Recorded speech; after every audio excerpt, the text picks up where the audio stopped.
Selamat pagi Bapak Ibu Saudara-saudariku yang terkasih dalam nama Tuhan kita Yesus Kristus. Kita bertemu kembali dalam sapaan renungan harian pada hari ini. Kita berdoa. Kasih karunia Tuhan kita Yesus Kristus, kasih dari Allah Bapa dan persekutuan Roh Kudus itulah kiranya menyertai kamu. Amin. Firman Tuhan untuk kita pada hari ini Bapak Ibu yaitu yang tertulis dalam Kejadian 2 ayat 7. Ketika itulah Tuhan Allah membentuk manusia itu dari debu tanah dan menghembuskan nafas hidup ke dalam hidungnya. Demikianlah manusia itu menjadi makhluk yang hidup. Demikian pembacaan firman Tuhan. Ada beberapa poin yang harus kita perhatikan dalam ayat ini Bapak Ibu. Yang pertama, kita boleh hidup sampai saat ini karena campur tangan Tuhan. Kalau Tuhan tidak menghembuskan nafasnya kepada kita Bapak Ibu, kita akan hanya sebagai patung saja tidak bernyawa. Kita berbentuk tapi tidak bernyawa. Dengan artian Bapak Ibu kita boleh ada sampai saat ini itu karena campur tangan Tuhan. Kita boleh menjadi orang sampai saat ini itu karena campur tangan Tuhan. Yang kedua Bapak Ibu, ketika Tuhan menghembuskan nafasnya, Allah menghembuskan nafasnya ke dalam diri kita. Itu berarti Bapak Ibu bahwasanya di dalam diri kita ini ada kuasa Tuhan yang bekerja. Di dalam diri kita ini ada kuasa Tuhan yang bekerja. Jadi siapa di antara kita Bapak Ibu yang pernah mengalami penderitaan yang amat berat, tapi dia mampu melaluinya, itu karena kuasa Tuhan yang menggerakkan hati kita. Kalau pernah kita putus asa dan depresi, mungkin kita belum mengenali kuasa Tuhan yang dalam diri kita. Maka ketika kita berhadapan dengan pergumulan dan kesusahan hidup Bapak Ibu, gerakkan, hidupi roh Tuhan yang ada padamu. Sehingga ketika kita diperhadapkan kesusahan, kita tidak menjadi jatuh. Sehingga ketika kita menghadapi kesulitan, kita tidak akan putus asa. Karena Tuhan telah meletakkan kekuatan di dalam hati kita. Jadi kita ini bukan patung. Kita ini adalah buatan tangan Tuhan yang digerakkannya dan diberikan kuasa di dalam diri kita Bapak Ibu. Kita ini sungguh istimewa. Kita ini sungguh berharga. Maka ketika diri kita ini sangat berharga, ada dua hal juga yang harus kita perhatikan. Hargai dirimu dengan terus memberikan hal-hal stimulus yang positif. Jangan tekan jiwamu, jangan tekan pikiranmu dengan mengatakan hal-hal yang negatif. Lalu yang berikut, ketika kita mengatakan saya sangat berharga, dan kita ada menjadi ciptaan Tuhan, hal yang kedua yang harus diperhatikan adalah sesamaku juga sama berharganya dengan diriku. Ketika kita sakit hati, kita dibenci. Ketika kita sakit hati, digosipi. Ketika kita sakit hati, dikasari.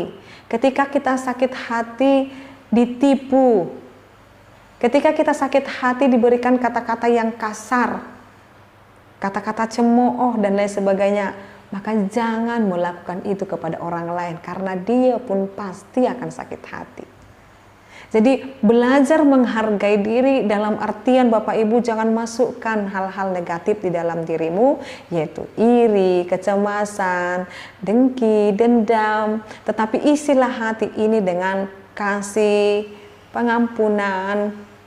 Maka dengan demikian kita mengasihi diri kita. Tetapi kalau kita mengatakan saya mengasihi diriku kok. Kalau kita mengasihi diri kita, tetapi kenapa kita masih menyimpan dendam di dalam diri kita? Mengapa kita menyakiti hati kita dengan menyimpan dendam itu? Jadi kalau kita mengatakan kita mengasihi diri kita, Bapak Ibu keluarkan saat ini dan buang saat ini kecemasan, kebimbangan, dan dendam yang ada dalam diri kita. Kita akan merasakan sukacita, kita akan merasakan ketenangan, tubuh kita akan segar, tubuh kita akan rileks kembali. Lepaskan pengampunan, baik dirimu juga kepada orang lain. Maka saat ini Bapak Ibu Saudara-saudariku, kita adalah ciptaan yang begitu istimewa, kita adalah buatan tangan yang Allah yang begitu berharga, maka kita ini hidup untuk Tuhan. Ini yang menjadi ketiga Bapak Ibu. Jadi karena kita mendapatkan kehidupan ini daripada Tuhan, mari isi hidup ini untuk memuliakan Tuhan. Mari pergunakan waktu yang sangat singkat ini untuk memuji dan memuliakan Tuhan.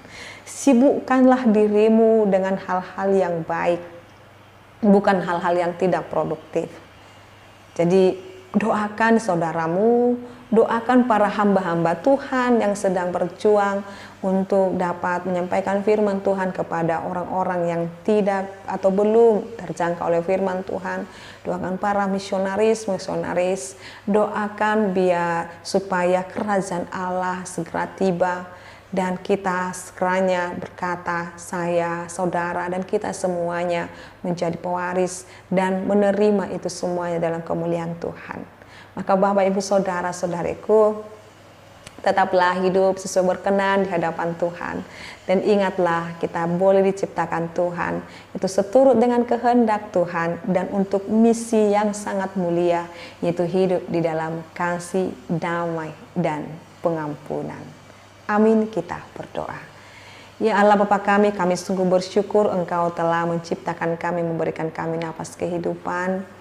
Terima kasih Tuhan buat anugerah yang boleh kami terima dari Tuhan.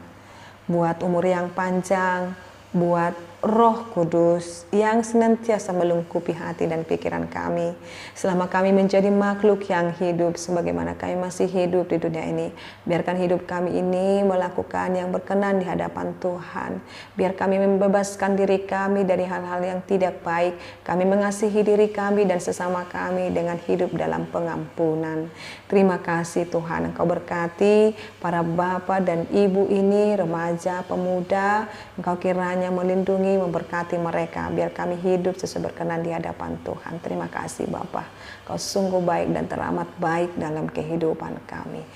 Terima kasih Tuhan, kami serahkan kehidupan kami sekarang sampai selama-lamanya dalam pengasihan Tuhan.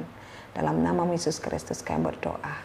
Anugerah daripada Tuhan kita Yesus Kristus, kasih dari Allah Bapa dan persekutuan Roh Kudus, itulah kiranya menyertai dan memberkatimu sekarang sampai selama-lamanya. Amin. Selamat pagi Bapak Ibu serta saudara-saudariku. Selamat melanjutkan aktivitasnya kembali dan selamat mempersiapkan diri dalam ibadah esok hari. Tuhan Yesus memberkati. Shalom.